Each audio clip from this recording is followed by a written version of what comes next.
My name is Bridget Johnson. I'm 35 years old, and I work as a freelance accountant. For most of my adult life, I believed I was doing what a good daughter was supposed to do, supporting her family no matter the cost. I was the quiet backbone holding everything together. I paid off my parents' credit card debts, covered their mortgage when money ran short, and even bought furniture they could never afford on their own. I told myself this was love, sacrifice, loyalty, showing up when no one else would. But everything I believed about family shattered one cold December evening in Spokane. Snow drifted gently outside my apartment window, blanketing the streets in white.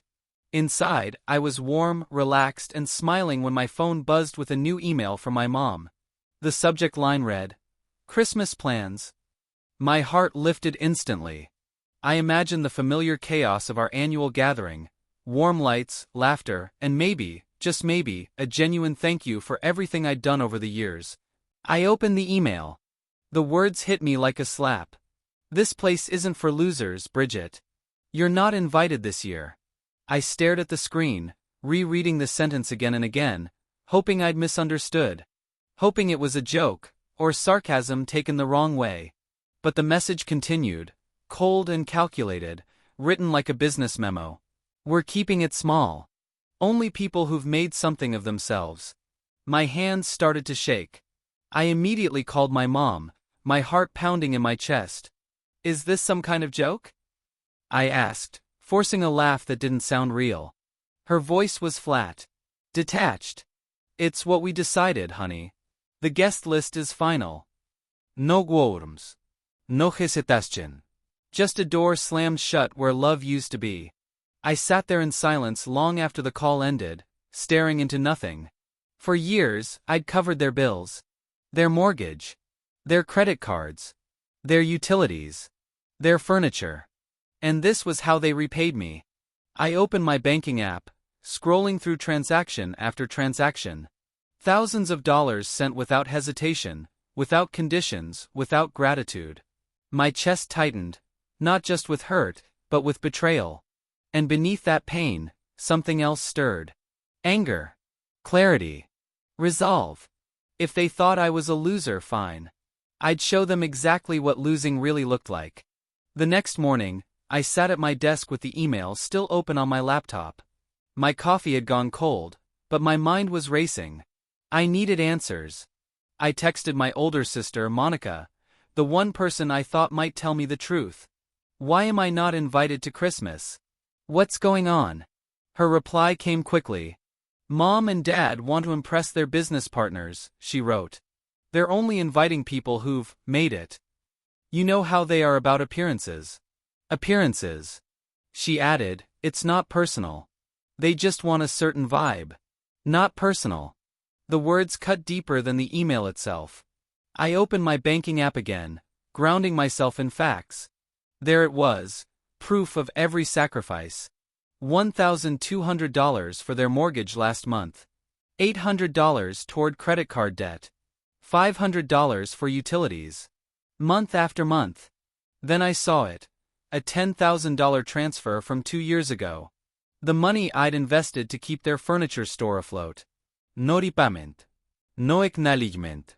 I dug deeper, pulling statements from the business account I'd helped set up.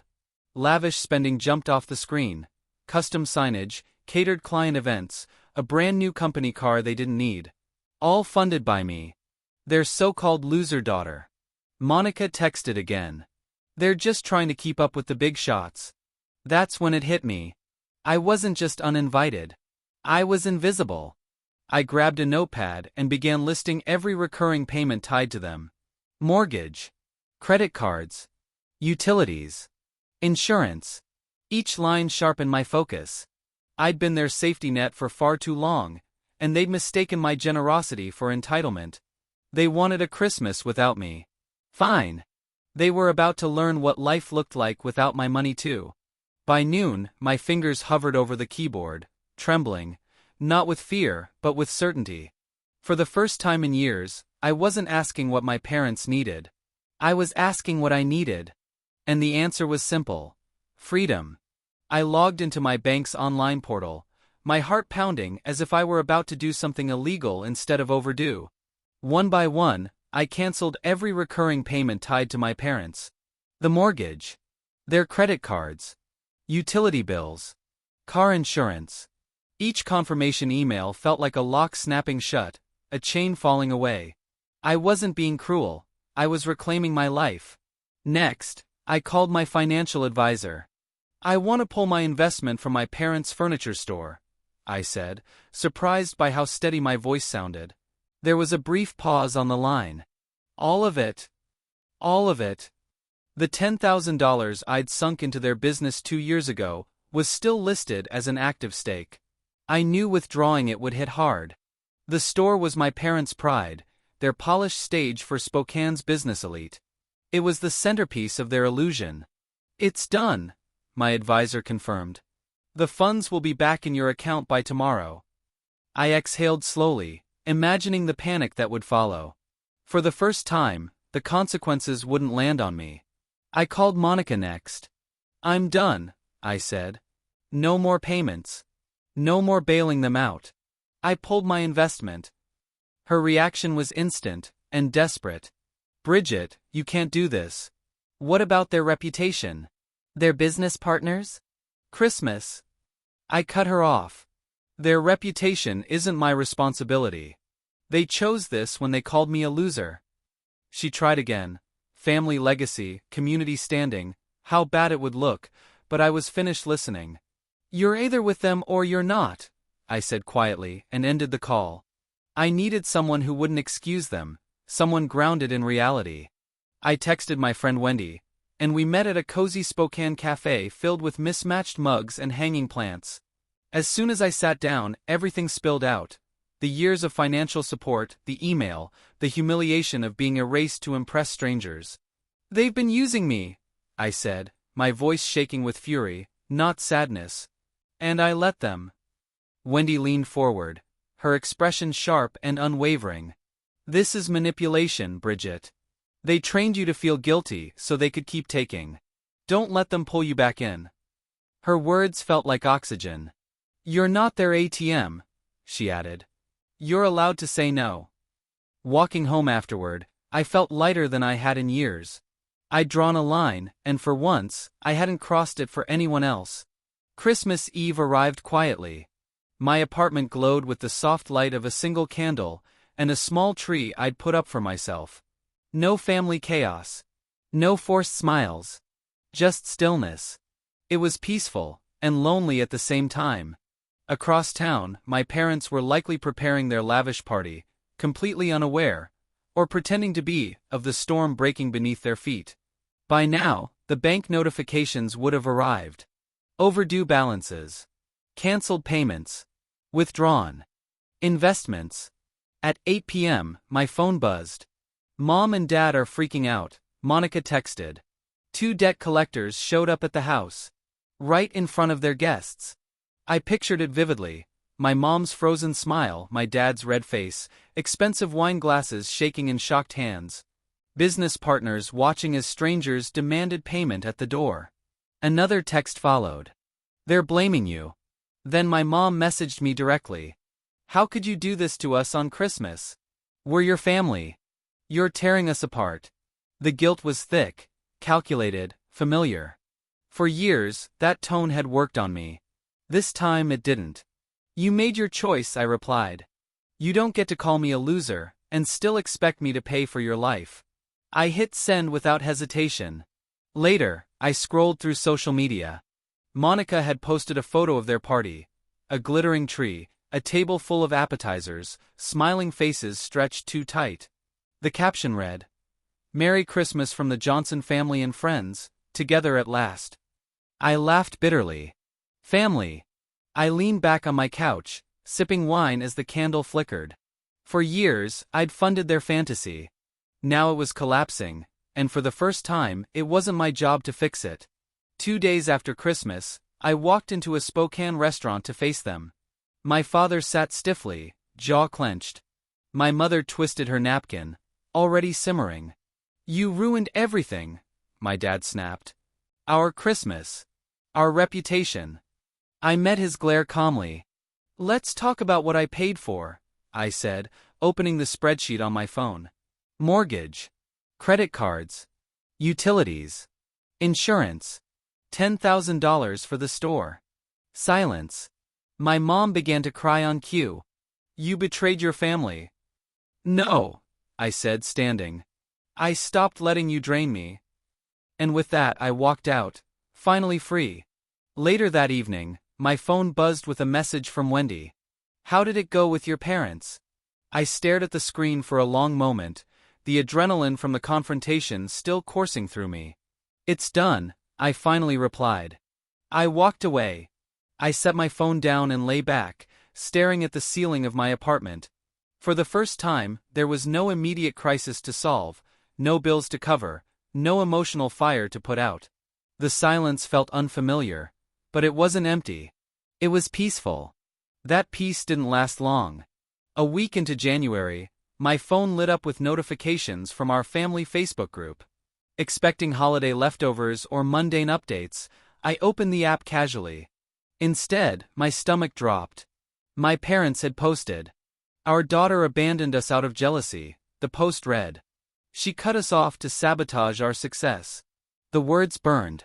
Dozens of likes followed, mostly from distant relatives who had no idea how deeply I'd supported my parents over the years. Within hours, the calls began. A cousin rang first, her voice sharp. How could you do this to your parents, Bridget? An aunt followed, dripping with judgment. Family doesn't behave this way. What's wrong with you? I tried explaining. The mortgage payments. The credit cards. The $10,000 investment. But it didn't matter. George and Cynthia had already written the narrative, and people believed it because it was easier than questioning appearances. Each call chipped away at me, but I refused to break. Curiosity, and concern, pushed me to look deeper into their situation. I contacted a friend at a local bank, careful but direct. What she told me confirmed everything I suspected. After I pulled my investment, my parents had panicked. They'd taken out risky, high-interest loans from their own business partners to keep the furniture store afloat. They were drowning. Scrolling through social media, I saw Monica's latest post, a glossy photo of the showroom, perfectly staged. The Johnson legacy shines on. Visit us for exclusive deals. I shook my head. The performance continued, even as creditors circled. Their entire world was built on illusion, and I was done pretending it was real. Needing a break, I texted Wendy. Thinking of starting my own accounting firm, I wrote, testing the idea out loud. Her reply came instantly. Do it. You're more than capable. We spent hours bouncing ideas back and forth, marketing strategies, client outreach, a simple website. For the first time, my future felt like something I was building, not something I was sacrificing. I considered posting the truth online, every receipt, every transfer, every lie. But I stopped myself. Responding would only drag me back into their chaos. Instead, I muted the family group chat and put my phone down. By mid-January, Spokane's icy winds carried whispers I couldn't ignore. The bank had seized my parents' furniture store. I didn't hear it from them. I saw it in a local news alert. The showroom was padlocked, lights off, the windows dark. Their desperate loans had finally caught up with them. I felt no urge to rescue them. Not long after, my banking contact told me they'd sold their shiny company SUV, the one they'd used to impress clients. Even that wasn't enough. Creditors were still calling. Letters still arriving. Then my mom emailed me. We're sorry for how things turned out, she wrote. But our family's reputation is at stake. Please help us one last time. I read it twice. The apology wasn't for me, it was for the consequences. You live beyond your means, and I paid for it, I replied. I won't do it anymore. Take responsibility. I hit send and felt something settle inside me. Monica texted soon after. I should have stood up for you, she admitted. I was wrong. I stared at the message, torn. Thanks for saying that, I wrote back. But I need space. Later that week, Wendy called. There's a networking event for local entrepreneurs, she said. Perfect for your accounting firm idea. You in? I smiled. Absolutely. Standing among strangers who didn't know my family drama, I felt something new, possibility. My life was no longer tied to their mistakes. 6 months later, my Spokane apartment no longer felt like a battlefield. It felt like home. I had blocked my parents' numbers and muted their emails, cutting the last fragile threads that tied me to George and Cynthia. At first, the silence had been unsettling, like stepping into a room after a loud argument had ended. But over time, it became healing. My days were now filled with purpose, building my small accounting firm from the ground up, and my evenings were quiet in the best way possible. I painted my walls a soft blue, hung photos of places I wanted to visit, and let the calm settle in.